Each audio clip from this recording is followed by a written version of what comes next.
Sabe, ya se lo he dicho y se lo comento de nuevo. Me encanta y soy un estudioso acerca del amor de Dios, acerca de la bondad de Dios. Me causa, no sé, los últimos años me ha causado y me sigue causando vez tras vez, por así decirlo, estragos el pensar en Dios y en su bondad y en su amor.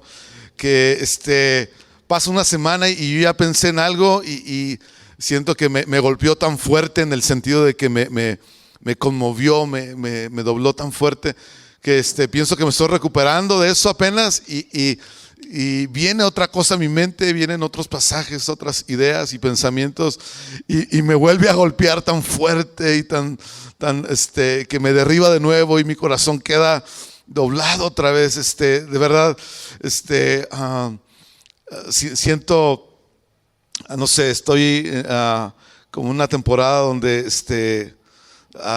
Dios me está permitiendo ver o poder descubrir algunas cosas de una manera mucho más constante que otros tiempos, otras temporadas, y quiero hablarles sobre eso una vez más. No se aburre de que le hablo del amor de Dios y de la bondad de Cristo, no se aburre.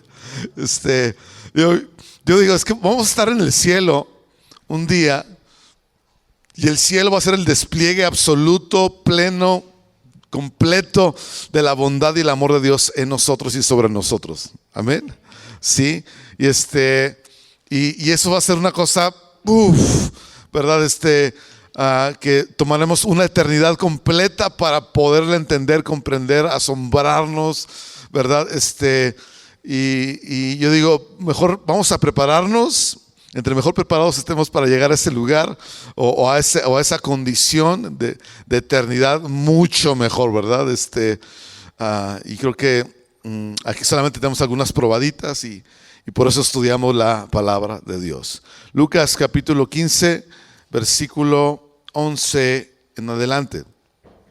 Dice, también dijo, un hombre tenía 2 hijos. ¿Cuántos hijos tenía? 2 hijos, ¿verdad? Dice, y el menor de ellos dijo a su padre, Padre, dame la parte de los bienes que me corresponde, y les repartió los bienes. Para tener un poquito de contexto, los bienes se refiere a la herencia, y nunca se daba la herencia a un hijo a menos que el padre ya hubiera muerto. Que el hijo estuviera pidiéndole la herencia al padre era una falta de respeto, era una ofensa muy grande hacia el papá. ¿Estamos de acuerdo? Sí, si eso fuera el día de hoy, imagínate hace 2000 años, donde la cuestión jerárquica de los padres hacia los hijos era mucho más fuerte.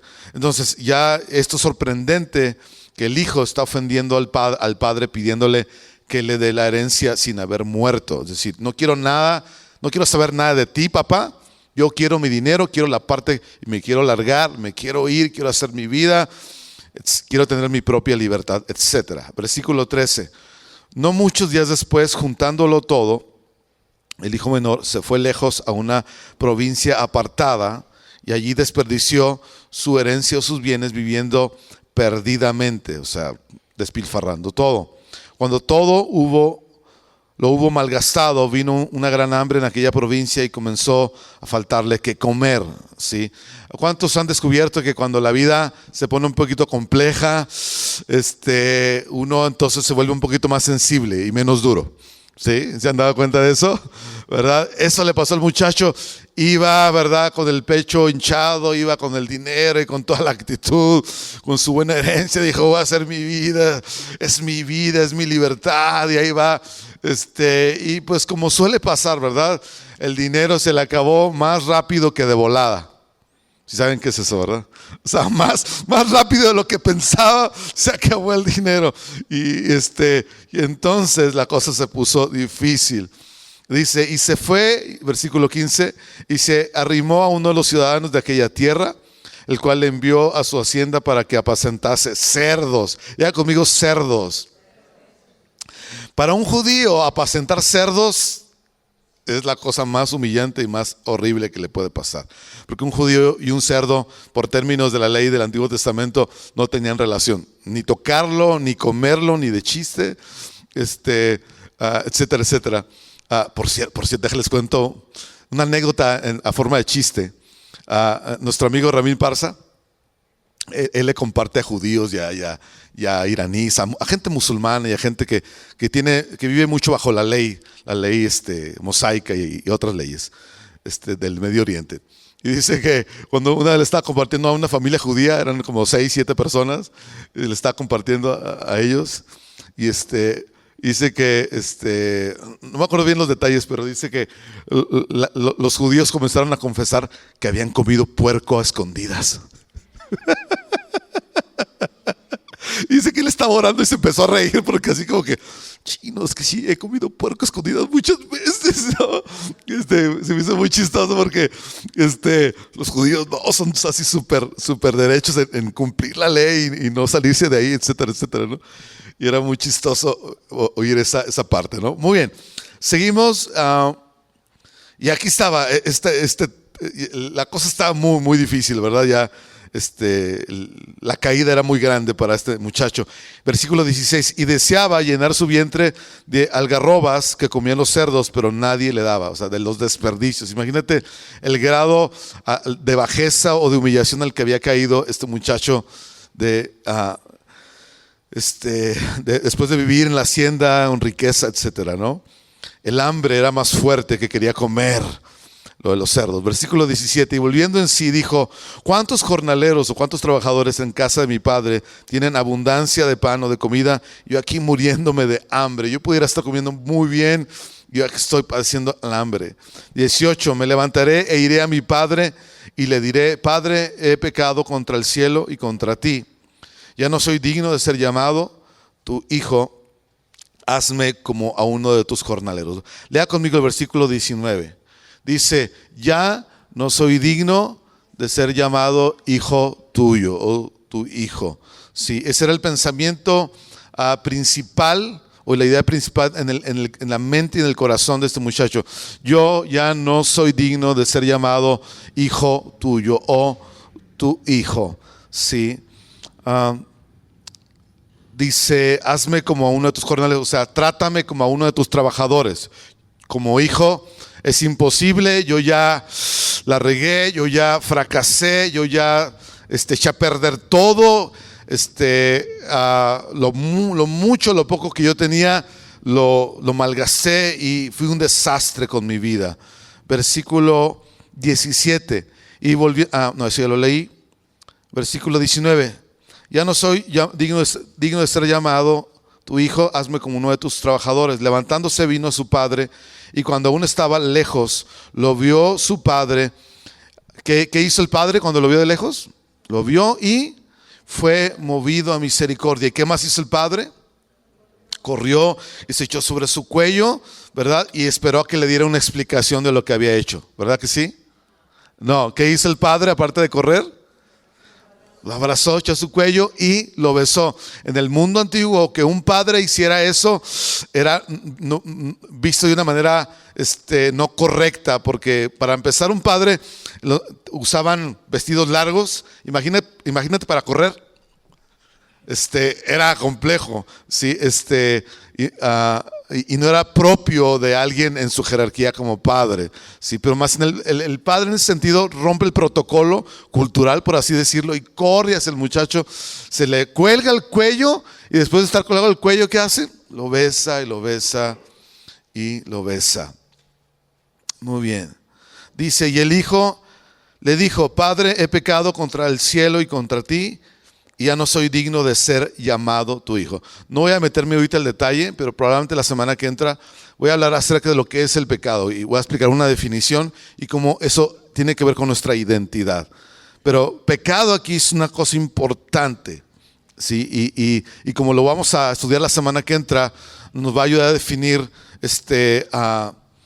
bien y a entender lo que aquí está pasando cuando él dice, he pecado contra el cielo y contra ti. Porque uno se pregunta, pues ¿qué hizo? O sea, normalmente uno cuando piensa en pecado piensa en el rompimiento de reglas, en que algunas cosas las estoy haciendo mal. Y tiene que ver con eso, pero es más que simplemente eso. Dice, he pecado contra el cielo y contra ti. ¿Dónde estoy? Ya no soy digno de ser llamado tu hijo. De nuevo le recuerda, ¿verdad? O sea, se fija, ese era el pensamiento predominante en la mente del muchacho, este hijo joven, el menor. Si ya no soy digno, ya pequé contra ti y no soy digno de ser llamado tu hijo. Otra vez, versículo 22, pero el padre dijo a sus siervos, saquen el mejor vestido y vístanle al muchacho. Pongan un anillo en su mano y cálcenlo en sus pies. Traigan el becerro gordo y mátenlo y comamos y hagamos fiesta. O sea, todo un cuadro bastante raro no solamente para la cultura, sino igual para nosotros. Porque ¿qué esperaríamos nosotros de alguien que ya la ha regado y ha fracasado rotundamente? ¿Qué haría usted? Rechazarlo, ¿verdad? ¿Qué más haría? Ponerle una tunda, ¿verdad que sí? Concederle el deseo que tenía. Ahí te va un pan duro y vete allá a trabajar con mis demás empleados. Una cosa semejante, ¿verdad? ¿Alguna otra idea de lo que tú harías? Humillarlo, ¿verdad? Probablemente. Sí, o cosas por el estilo.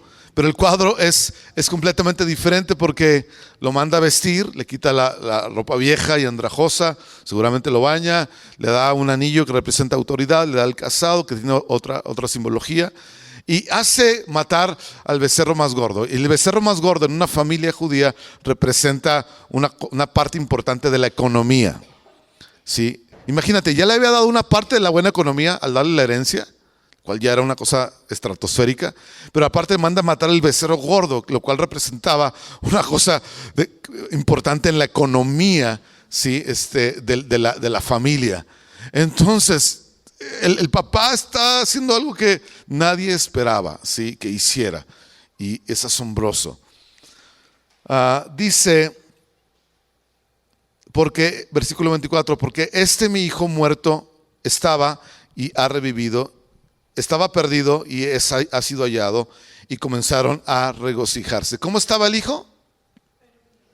Estaba muerto y estaba perdido. ¿Sí? Escúcheme bien, esta parábola evidentemente es una historia metafórica, pero habla en muchos sentidos de la condición del ser humano. El ser humano separado de Dios, separado del Padre, su condición es exactamente así. El ser humano está muerto espiritualmente, está separado de Dios. ¿Sí? Está perdido. La ironía es que el perdido no sabe que está perdido.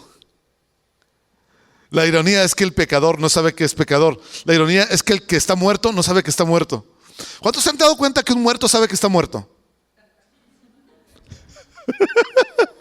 Nunca, ¿verdad? Un muerto simplemente está muerto. No sabe que está muerto. Tal vez sabía que se iba a morir momentos antes, pero cuando está muerto no sabe que está muerto. Y esa es la condición del ser humano, irónicamente, que el clásico ejemplo, ¿no? Han estado con alguien que tiene un mal aliento fuerte. ¿Les ha tocado estar con alguien? Sí. Alguien dice que, por ejemplo, el orgullo es como el mal aliento. Todo el mundo se da cuenta, menos el que lo tiene, ¿es cierto? Entonces, con la condición humana separada de Dios, pasa lo mismo. Todo el mundo sabe que la persona está mal, está perdida, está en una condición de separación con Dios. Todo el mundo se da cuenta en algún sentido, menos la propia persona. Pero esa es la trampa de lo que es el pecado, en parte. O sea, el pecado es tan engañoso, es tan pecaminoso, dicen los teólogos, que te hace ver que tú realmente no estás mal. El orgullo es tan orgulloso, dicho de otra manera, y no te permite ver que eres orgulloso. Es muy interesante. ¿Sí? ¿Cuántos conocen gente bien pedante, bien orgullosa, que no se da cuenta que es bien orgullosa? ¿Sí conocen gente? ¿Verdad? Y dice que no se da cuenta que es bien alzado. No, irónicamente no se da. Y así era la condición de este muchacho, y esa es la condición de los seres humanos cuando están separados de Dios.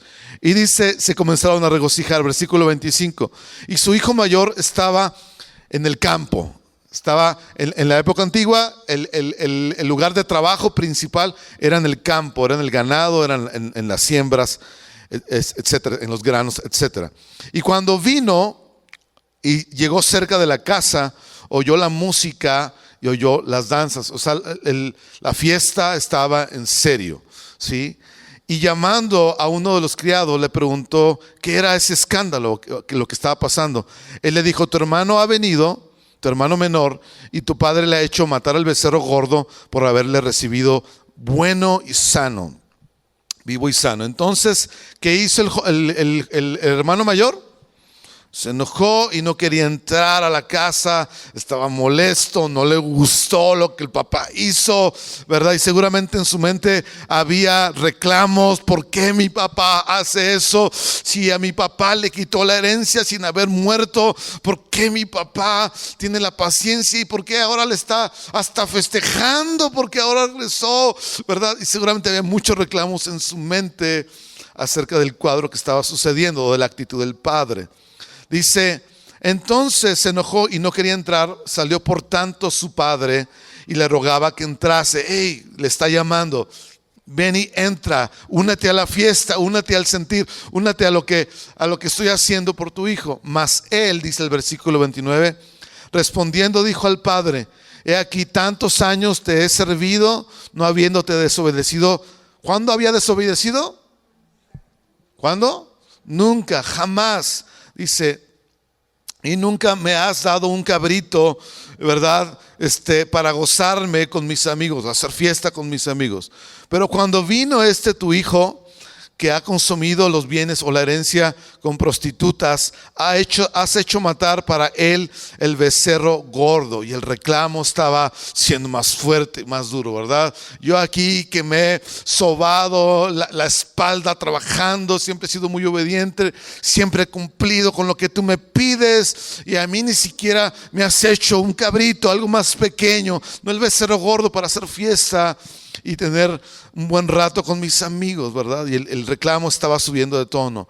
En versículo 31, entonces él le dijo: hijo, tú siempre estás conmigo y todas mis cosas son tuyas. Lea conmigo esa parte. Hijo mío, tú siempre estás conmigo y todo lo mío es tuyo. Sí, qué declaración. No estaba bien comprendida, pero era verdad.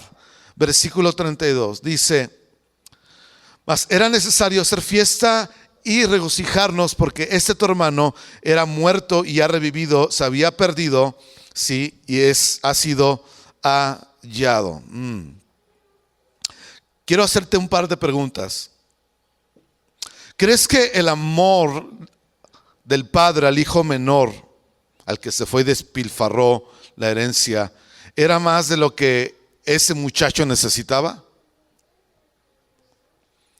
Voy a repetir la pregunta. ¿Crees que el amor del padre al hijo menor era mucho más de lo que ese muchacho necesitaba o merecía? Sí, ¿verdad? Sí, claro que sí. Entonces, tú debes de pensar siempre de esa manera, porque ese es el cuadro que vas a encontrar en toda la escritura. Ese es el modelo bíblico, ¿sí? De manera que si tú en algún momento, en alguna etapa de tu vida, en una temporada de tu vida, sientes o atraviesas algo semejante a eso, tú necesitas voltear y ver el modelo bíblico, ¿sí? Quiero ponértelo en dos frases muy simples. El hijo menor decía y pensaba, y por eso enfatizaba: yo ya no soy digno de ser llamado tu hijo. Lo que él estaba diciendo es: no merezco el amor de mi padre. Yo no merezco esa clase de amor. No. Porque ve lo que hice, ve lo que todo el historial o mi expediente, nada bueno. Por el otro lado, el hijo mayor que estaba en casa, siempre cumpliendo, ¿sí? Su pensamiento básicamente era, y el reclamo lo ponen claro, es: yo merezco ese amor. mira todo lo bueno que yo he hecho. Yo merezco ese amor. Yo sí me lo merezco. Aquel no merece nada. Yo merezco esto. Porque por mi buen desempeño, por mi buen trabajo y mi buena obediencia y mi buena disciplina que he mantenido. Pero ahora quiero volver al hijo menor que dice: no merezco ese amor, no soy digno de ser llamado tu hijo nuevo. Tú tienes que pensar en lo siguiente: si no es más de lo que necesitas, tal vez no sea Dios el que está viniendo a tu mente y a tu corazón. ¿Sí? Si no es incondicional, tal vez no es Dios. Porque si lo que está en tu mente es, híjole, no, ¿verdad? No es suficiente para mí, ¿verdad? Mi pasado, mi fracaso es más grande, ¿verdad? Entonces tienes que saber que ese pensamiento y esa idea no es Dios, ¿sí? Si no es incondicional, no es Dios. Si en tu mente está pasando la idea de que, hijo, yo necesito cumplir con ciertas cosas o condiciones para recibir ese amor, ese no es Dios. Ese es tu mente o es algún pensamiento del enemigo, pero no es Dios. ¿Sí? Si no supera la mancha de tu pecado, es decir, tampoco es Dios. Es decir, si tú ves la mancha de tu pecado como más grande que el amor, ¿verdad?, abundante, generoso de Dios, no es Dios. Es tú propiamente y te está engañando. O es alguna mentira del enemigo está tratando de esclavizarte a esa idea de que tu mancha es demasiado grande para ser quitada, para ser borrada, para ser resuelta. Si no es más de lo que esperabas, tampoco no es Dios. Si lo que esperas es reproche, porque lo que esperaba el muchacho, el reproche, el rechazo, ¿cierto? La disciplina, el pan duro, etcétera, etcétera, ¿verdad? Gánate la cosa. Si no es más de lo que esperas o esperabas, no es Dios. Es tu mente y tal vez el enemigo vendiéndote una mentira. ¿Sí? ¿Por qué? Porque el amor de Dios siempre es más de lo que necesitas. Porque siempre el amor de Dios es incondicional. Porque siempre el amor de Dios supera de tal manera que la mancha se ve así comparada a su amor. Siempre el amor de Dios es más, mucho más de lo que estabas esperando. Cualquier otra idea no es Dios. Sí. Y ese muchacho está ahí. Imagínate, el papá viene, se le echa en cuello y lo besa. Y el muchacho, puedes imaginarte en lloro, en lágrimas, diciendo: esto, ¿qué onda, verdad? Esto no es normal. Esto no es normal. Era más de lo que él esperaba. Era mucho más grande y mucho más de lo que él necesitaba en ese momento y el resto de su vida.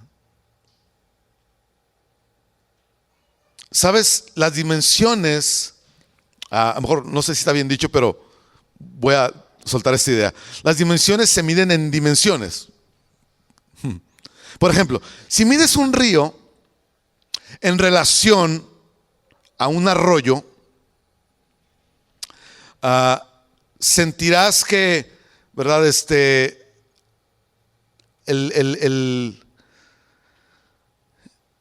Que ese río es gigante, es enorme, ¿sí? Pero si tú mides ese mismo río en relación al océano, descubrirás que ese río es solo un hilito en el océano. ¿Estamos de acuerdo? Junto a un arroyo, se ve, wow, gigante mi río. Pero si mi río lo mido en relación al océano, te vas aquí a Mazatlán y te paras ahí y dices: no, el río es una nada comparado a este océano. ¿Sí? Si tú mides tu fracaso o tu ansiedad en relación a tus recursos disponibles o a ti mismo, lo verás en una escala muy grande. ¿Sí? Porque dices, mi fracaso, mi ansiedad, mi preocupación, mis circunstancias, mi mancha es demasiado grande. Y ves tus recursos y dices, no, pues yo soy un fracasado. Mis manos están manchadas. Mi preocupación o mi ansiedad en relación a las circunstancias es demasiado grande. ¿Sí? Entonces, eso va a resultar en temor e incertidumbre y dolor. Porque te vas a dar cuenta, no puedo enfrentar esto, no puedo enfrentarlo, no puedo superarlo. Y vas a descubrir que te vas a encontrar, ¿verdad?, en temor, y eso irá creciendo, en incertidumbre, y eso irá creciendo, y en dolor, porque dices, esto no se puede quitar, esto no se puede resolver, esto no se puede resolver en ninguna forma o manera. Porque lo estás midiendo sobre la base o en la dimensión o en el lugar incorrecto. Pero si mides la misma cosa, fracaso, ansiedad, preocupación, mancha, pecado, lo que sea, en relación al gobierno amoroso de Dios, ¿sí? Aquella ansiedad, pecado, mancha parecerán pequeñas hojas en medio del bosque. Unas cuantas hojitas. Y vas a decir, no es nada, es muy pequeño. ¿Sí me capta? ¿Sí? ¿En qué va a resultar eso en tu vida o en tu mente? ¿Va a resultar en descanso? Porque vas a decir, estoy en medio del bosque, estas hojitas son hojitas nada más. Bueno, no sé si decirlo con lo de tu cosa ahí, sí, lo voy a decir. Es que lo quiero usar como anécdota. Hace 8 días estábamos en el bosque, aquí en la sierra, en la cabaña de las pirámides. ¿Cuántos han ido por ahí? Es un lugar muy bonito. Y Clarita le gusta, ¿cómo se llama esa cosa? El musgo. Y pues ahorita por la cuestión de la Navidad, yo no sé si era por eso o no, pero ella encontró una roca grande y había musgo ahí, un buen de musgo, muy bonito. Y ella lo empezó a tomar para traérselo a su casa, y alguien reclamó, no voy a decir su nombre, pero ¿por qué te llevas el musgo? En un sentido hicimos como un poquito de risa, porque es que hay mucho musgo en el bosque, o sea, es abundante. Ese pedacito no es nada comparado. ¿Cuándo les ha tocado traerse piñas del bosque? ¿Sí? ¿Verdad? ¿Verdad? Dices, está lleno el bosque de piñas, ¿no? Si te traes unas 50, no es nada con todo lo que hay en el bosque. Entonces, digo todo esto porque cuando tú mides fracaso, ansiedad, mancha, circunstancia en relación, ¿verdad?, al amoroso amor de Dios, al gobierno amoroso de Dios, aquello va a aparecer así: una piña, un pedacito de musgo, 2, 3 hojitas en medio del inmenso y vasto bosque. El resultado, repito, descanso, libertad, confianza y paz. Es decir, wow, Dios está en control. Puedo estar en paz. ¿Me explico? Vas a sentir libertad. En lugar de sentirte todo oprimido, todo esclavizado, de ¿qué hago? Vas a sentir paz y libertad y descanso.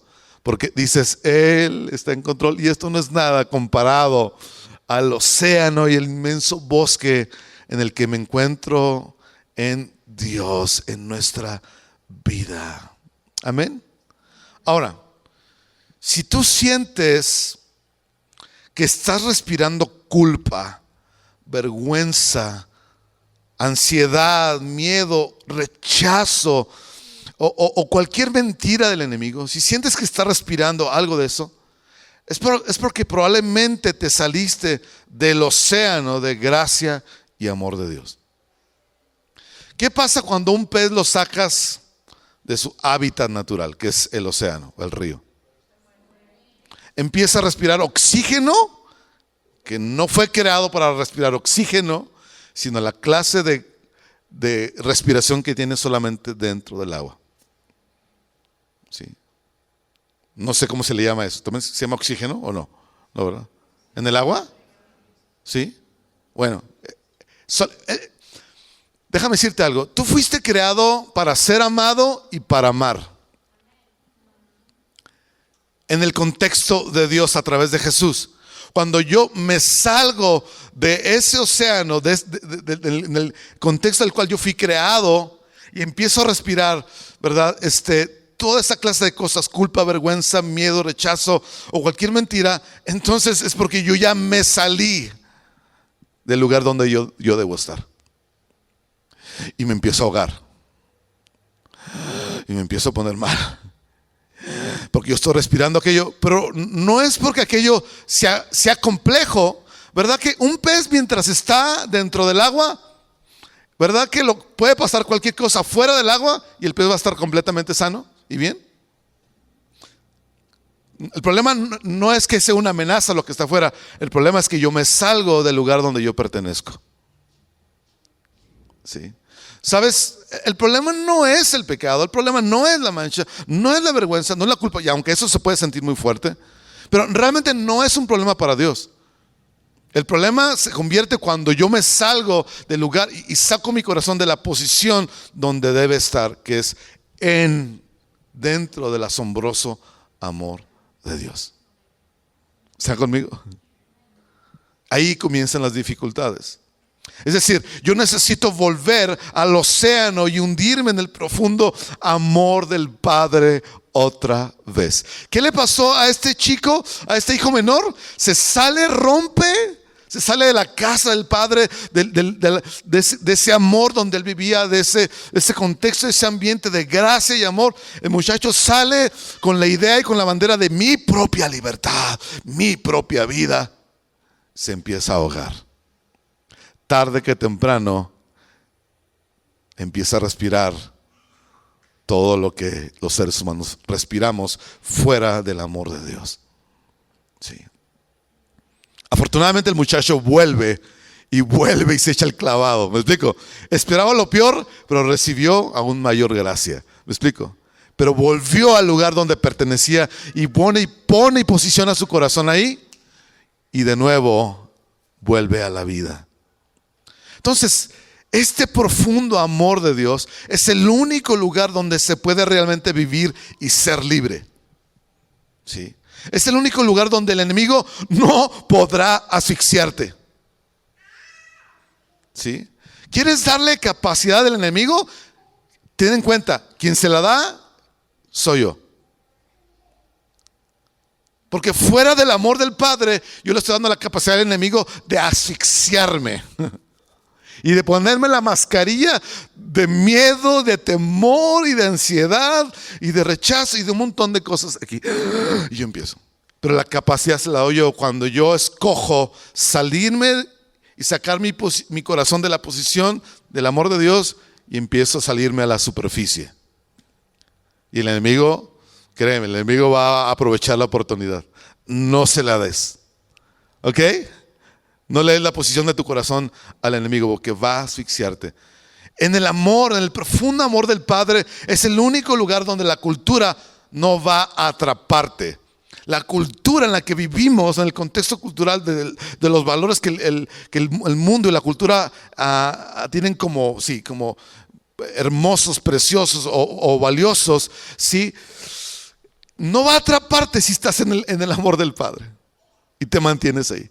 Porque esta cultura quiere formar tu manera de pensar, ¿sí? Y quiere definir tu valor y tu identidad sobre la base de cosas equivocadas. Y cuando uno, ¿verdad?, se deja atrapar o es atrapado por la cultura, es porque, repito, perdí mi posición, la posición de mi corazón en el amor del Padre. Y la cultura comienza a tener una mayor influencia sobre mi vida. Y empieza a definir cómo soy, cómo pienso y sobre qué base yo valgo y soy valioso en la vida. Entonces piensa, nuevamente, fuimos creados para amar y ser amados. Nadie más puede amarte como Dios te ama. Sí, nadie más. Y en ese contexto, ahí en ese punto, en esa posición, wow, entonces puedes ser libre, puedes caminar y descanso y paz, ¿verdad?, cubrirán tu alma constantemente, una y otra vez. Pero fuiste creado también para amar a otros. ¿Ok? Por eso es esencial estar en el amor del Padre, porque si no estoy ahí y mi corazón no está posicionado ahí, no puedo amar a otros como Dios quiere que los ame, o de la manera que Dios quiere que los ame. Por eso un hombre no puede amar a su esposa correctamente si su corazón no está posicionado en el amor del Padre. Una mujer no puede amar a su cónyuge de la manera correcta y plena como Dios lo diseñó si no está su corazón posicionado en el amor del Padre. Y así sucesivamente en la vida. Sí. Un hijo o un padre no puede amar a sus hijos correctamente si no está su corazón ahí sumido, sumergido en el amor del Padre. ¿Quieres huir de las trampas y las mentiras del enemigo? Sumérgete. ¿Quieres exponerte al enemigo? Trata de salir de ahí y vas a ser, ¿verdad?, profundamente atacado. Y las mascarillas van a estar al día para quererte oxigenar con la cosa equivocada.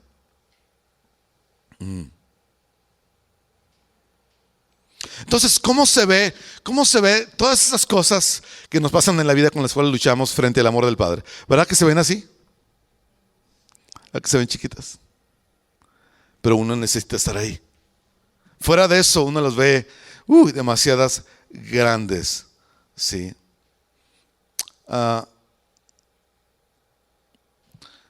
Importa mucho tu visión y cosmovisión acerca del verdadero amor de Dios. Es importante lo que tú piensas sobre Él. ¿Sabes que el hijo menor tenía una visión de Dios? Escúchenme bien, todo el mundo aquí, el que está sentado,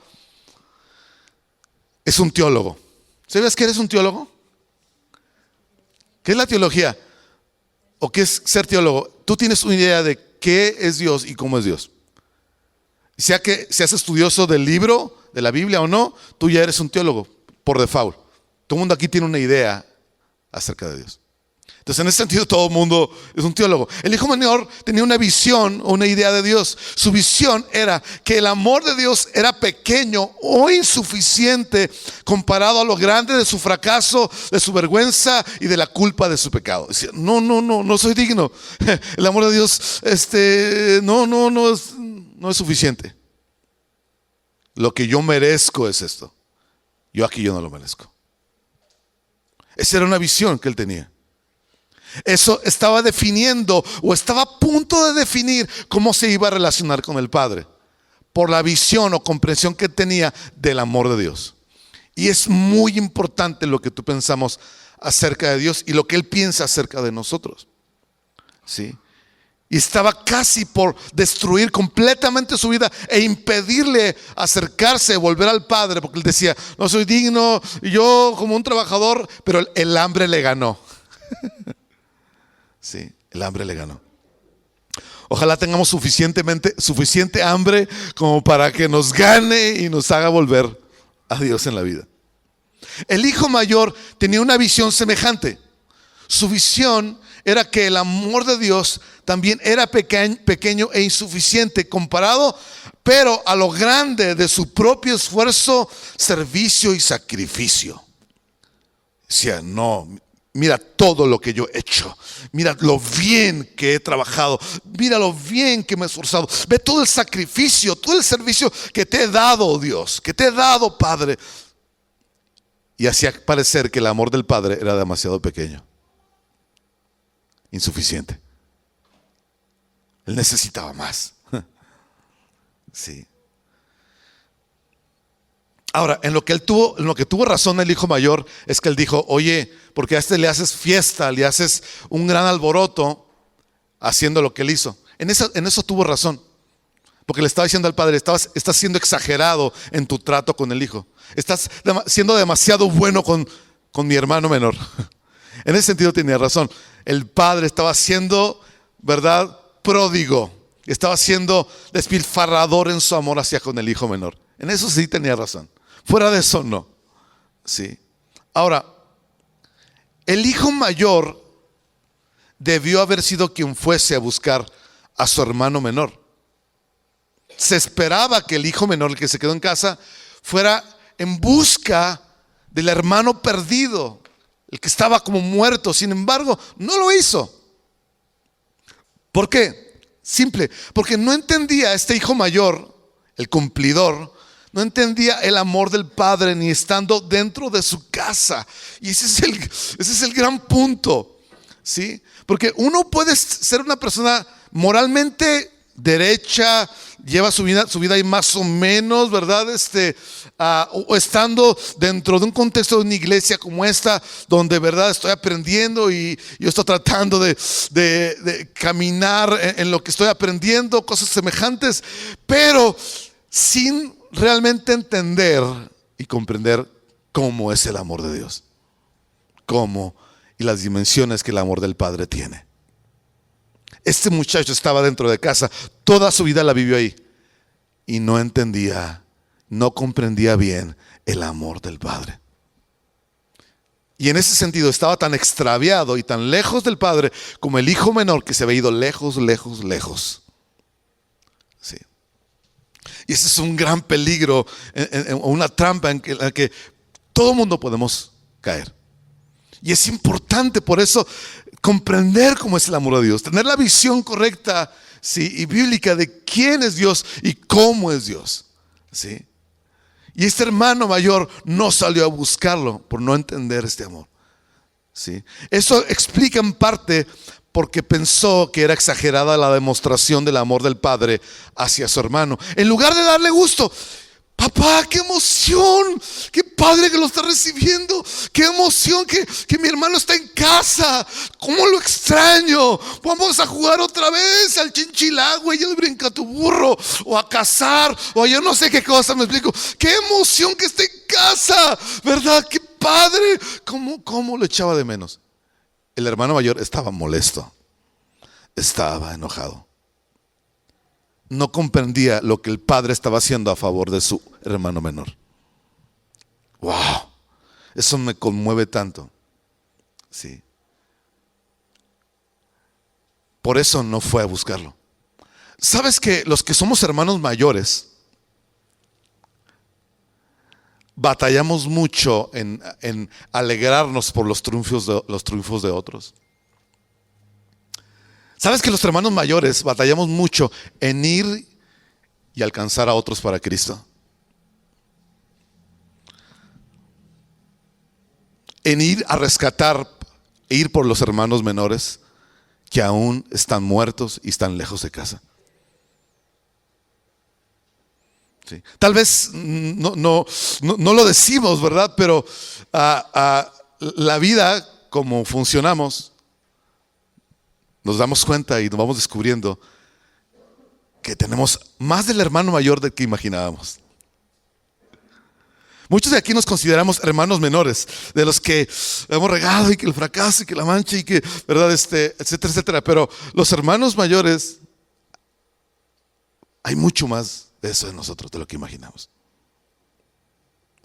Porque cuando tú comprendes y tienes la visión correcta del amor de Dios, tu corazón es: ¿cómo le hago para traer a mi hermano? ¿Cómo le hago para volverlo a casa? Papá, mándame, dame una idea, dame algunos víveres. Yo voy por mi hermano, no puedo quedar aquí. Tu amor es asombroso, nuestra casa es maravillosa. No puede él estar allá. ¿Qué le estará pasando? ¿Qué estará viviendo? ¿Qué estará atravesando? ¿Me está captando?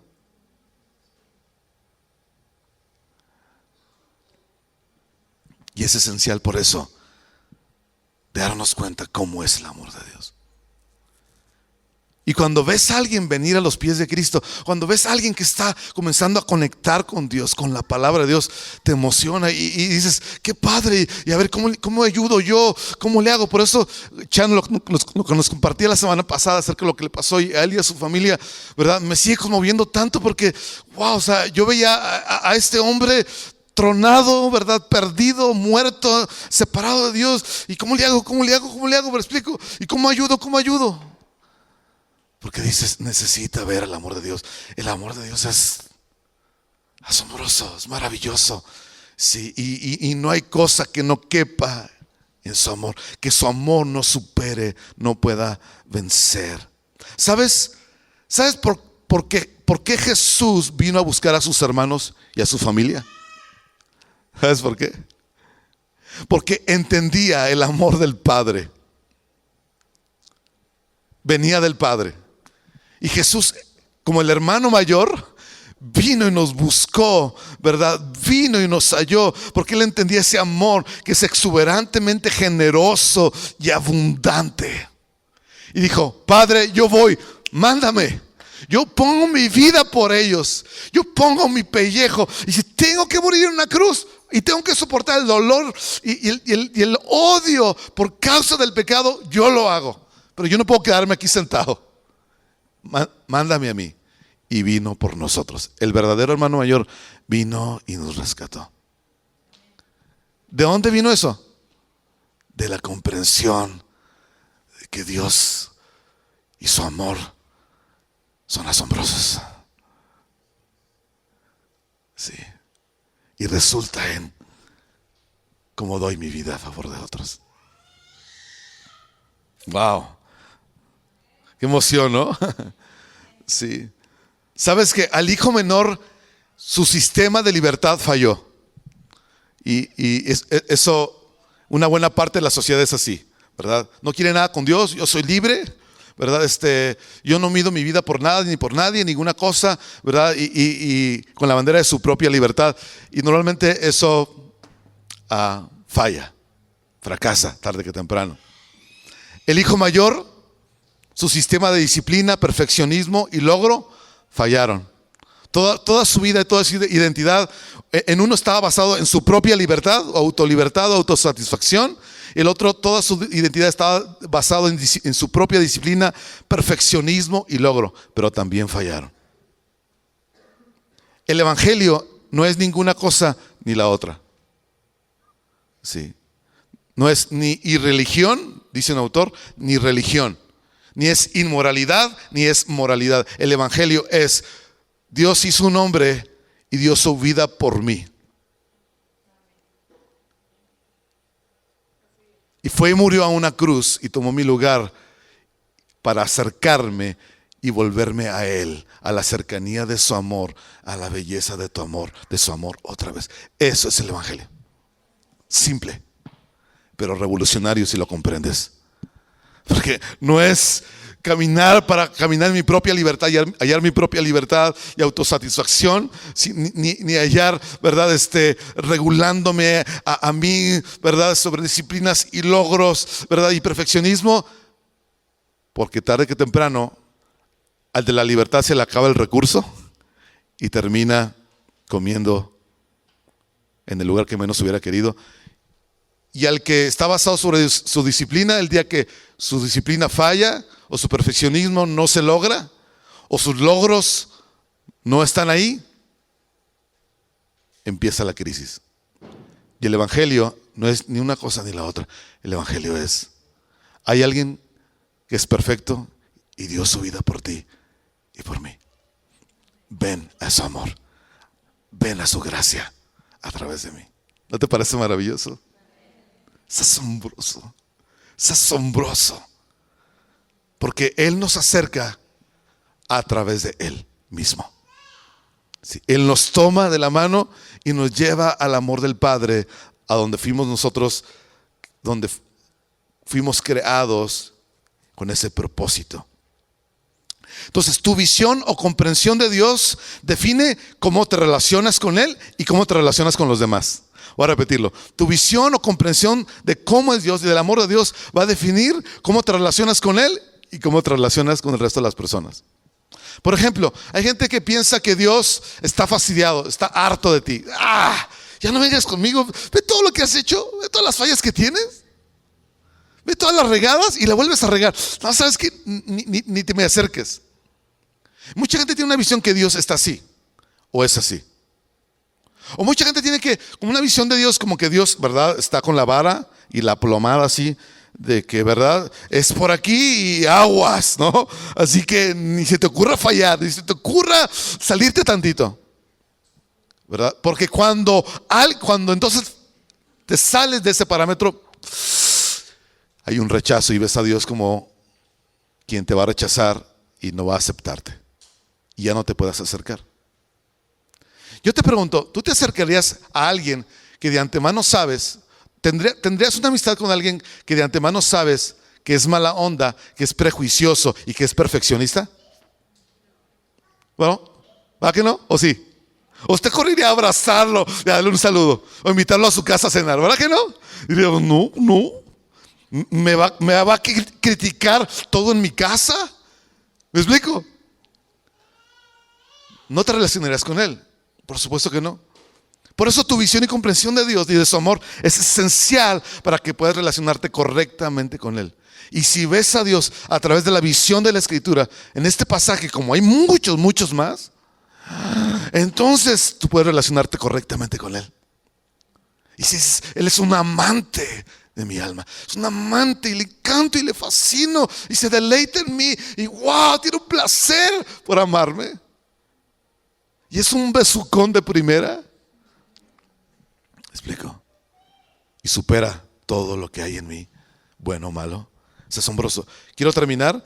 Salmo 27, versículo 13. Define cómo te relacionas también con los demás. 27:13.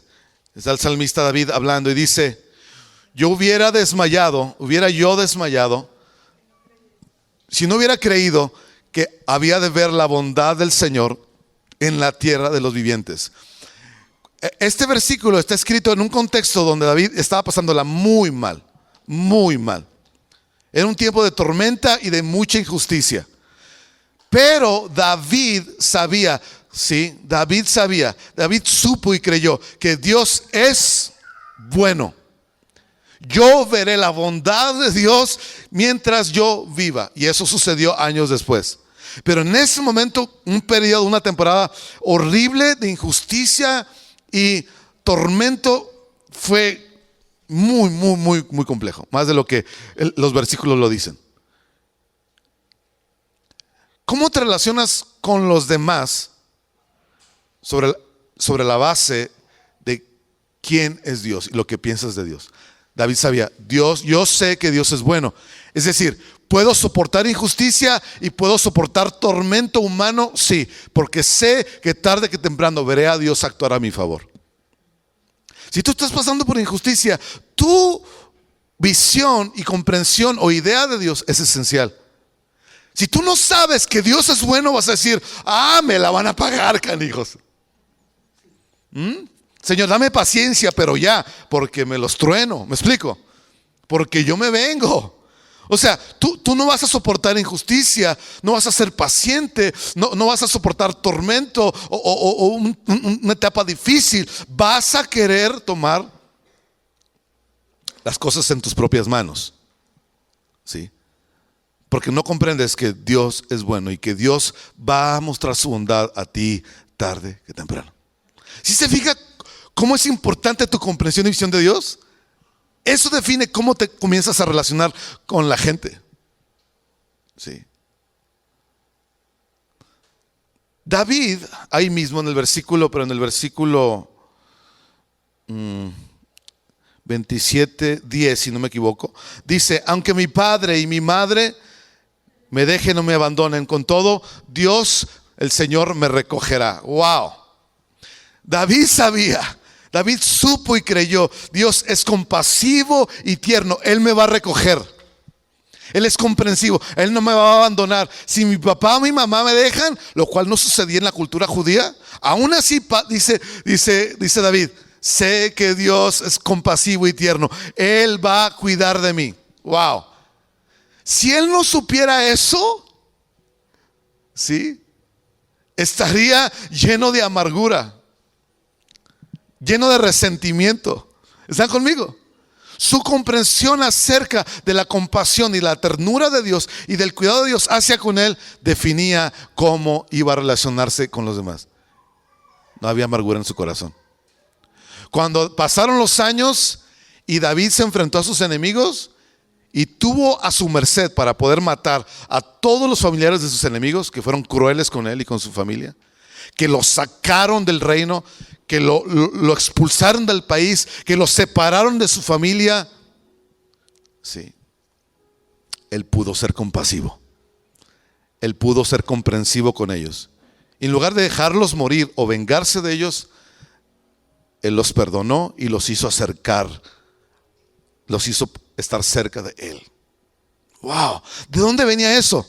No porque era buena gente, no era porque era buena onda, no era porque tenía buena educación, aunque eso tiene su valor. Era porque él entendía: Dios es bueno, Dios es compasivo, Dios cuida de mí.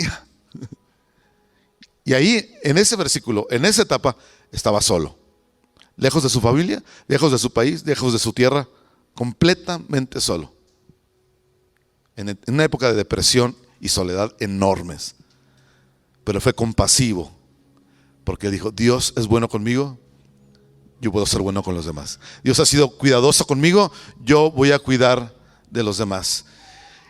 Y finalmente, brínquese conmigo a Gálatas. Lo he mencionado antes, pero es una buena oportunidad para repetirlo. Gálatas capítulo 2, por favor.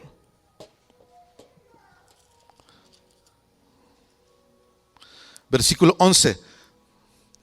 Está en sus pantallas. Dice: judíos y gentiles justificados por la fe. Dice: pero cuando Pedro vino a Antioquía, dice Pablo, me opuse a él cara a cara. O sea, lo confrontó. Dice: porque él era digno de ser censurado. Siguiente versículo. Porque antes de venir algunos de parte de Jacobo, o sea Santiago, que era otro líder, él comía con los gentiles. Pedro comía con los que no eran judíos. Pero cuando aquellos vinieron, Pedro empezó cuando vinieron los gentiles, Pedro empezó a retraerse y apartarse de los gentiles porque temía a los judíos, o sea, los de la circuncisión. O sea, Pedro empezó a hacer una división con la gente que se juntaba y los judíos, porque él era judío, por miedo a lo que pensaran los judíos. Y empezó a hacer un sesgo y una separación racial, o en este caso una cuestión ahí cultural. Versículo que sigue. Y el resto de los judíos se le unió en su hipocresía. Diga conmigo: en su hipocresía. De tal manera que aún Bernabé fue arrastrado por la hipocresía de ellos. ¿Cuál era la hipocresía? ¿En qué se basaba? En que él decía que era judío, había creído en Cristo y ya no se comportaba como judío, o sea, cumpliendo las reglas, porque ahora él había creído en Cristo. Pero cuando venían los gentiles les hacía el fúchila. Chusma, chusma, chusma. Yo contigo no me junto, porque tú eres un gentil, no eres un judío. Entonces, ¿cómo? ¿Habías creído en Cristo o no? Se había creído. Entonces, ¿por qué rechazaba a los judíos? Perdón, ¿por qué rechazaba a los gentiles?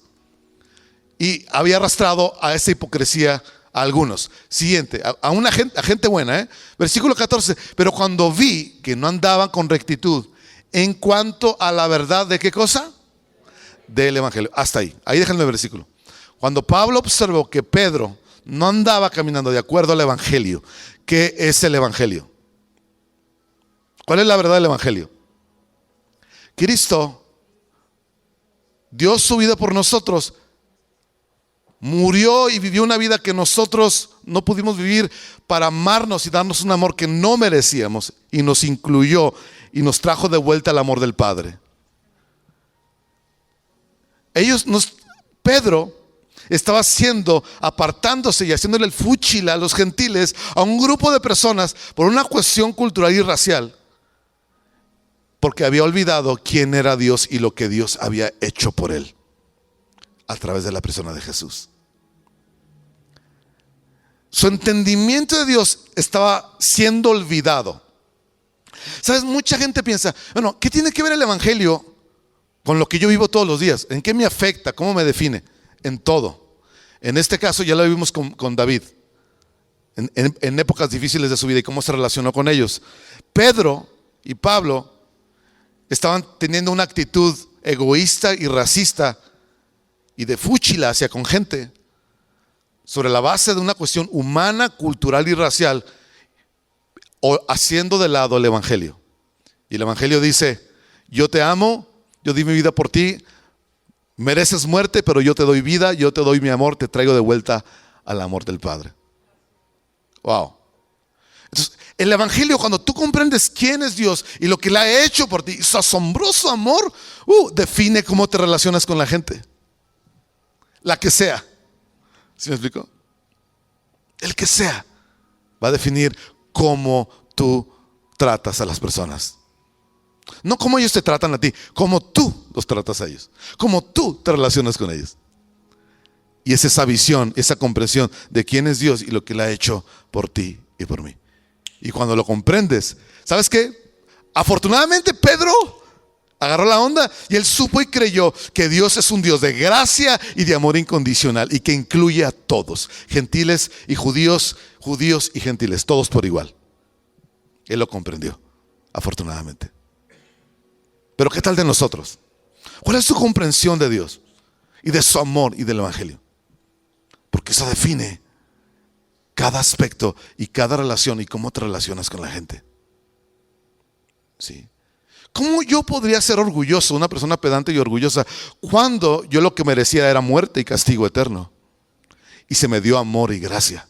¿Cómo yo podría tratar a alguien de una manera sangrona y racista y segregarlos, y etcétera, etcétera, cuando a mí se me incluyó donde no estaba invitado?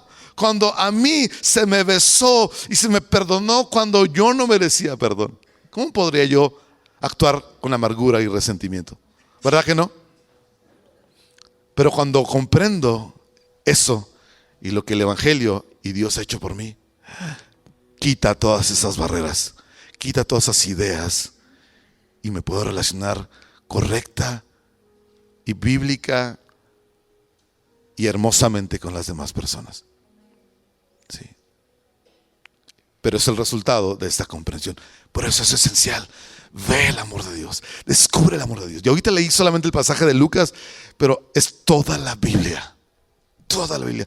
Tomando Dios a la gente y su visión, cambiándola y mostrando quién realmente Él es, para que así al verlo a Él pueda cambiar tu manera de pensar y de funcionar y de conectar con el resto de las personas.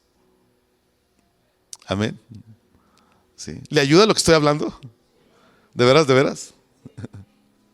Sí.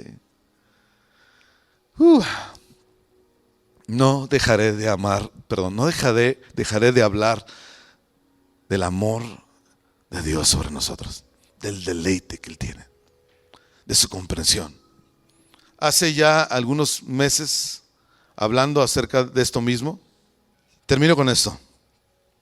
Voy a leer. ¿Cómo es el amor de Dios? El amor de Dios tiene amplitud. Es un extenso y extenso océano de adoración que te rodea, que te corteja con admiración. Te cubre en las estaciones oscuras y te protege a través de la noche. Te saluda por la mañana y te sonríe todo el día. Es capturado al atardecer y expresado al amanecer. Es esperanza para el desaliento y la paz a los perdidos.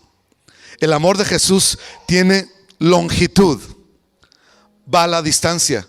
No puedes caer tan lejos que no te pueda atrapar, correr tan rápido que no puedas escapar, o esconderte tan bien que no pueda Él encontrarte. Su amor es mejor que tu peor día, más fuerte que la voluntad más desafiante y más perdonador que tu pecado más cruel. Cuando te das por vencido, su amor continúa, y cuando te caes, te recoge. El amor va a ir. Es la esperanza para los indefensos, la fuerza para los cansados y la riqueza de los pobres. El amor va a la distancia. El amor ágape de Cristo tiene altura. Eso dice la Biblia. Es alto. Supera todas tus expectativas. Pablo es tan enfático en esa dimensión del amor de Dios que lo enfatiza en Efesios 3. Dice, si lo has perdido, el amor tiene más. Y si lo piensas, el amor lo lleva más alto. Si sueñas grande, el amor sueña más grande que tú, más alto. Si apunta más alto. Si tu objetivo es alto, el amor, apunta más alto. Sueñas con una familia, el amor sueña con un legado. Tú pides un trabajo, el amor te encuentra un destino. Esperas por la paz y el amor anhela un ministerio. Oras por el cielo y el amor te da su ciudad completa. El amor de Dios tiene profundidad, es intenso, es complejo, profundo y capaz de penetrar tu alma. La revelación del amor se despliega perpetuamente mientras te pares en su sustancia y experimentas su esplendor. El amor es como la poesía que despierta las mentes a colores tan vivos y de belleza divina, como un océano tan profundo o un universo tan vasto. Vale la pena ser descubierto y anhelas ser captado. Misterios y maravillas se desarrollan a tus pies mientras caminas en su amor. Tus miedos los derrota. Más y más profundamente tu caída en Dios es enriquecida por la bondad y cambiada por su amor. La profundidad de este misterio es difícil de explicar porque el océano que te rodea está en ti. De todos modos, estás en medio. Ese es el amor de Dios. Así de asombroso. Y no me cansaré de decirlo, de enseñarlo, de predicarlo. Me inventaré cosas para hacerlo, pero encontraré todos los pasajes posibles porque quiero que seas cautivado por este amor. Porque va a cambiar y a definir todo lo demás, cómo lo haces y con quién lo haces y cómo lo haces. ¿Están conmigo? Sí.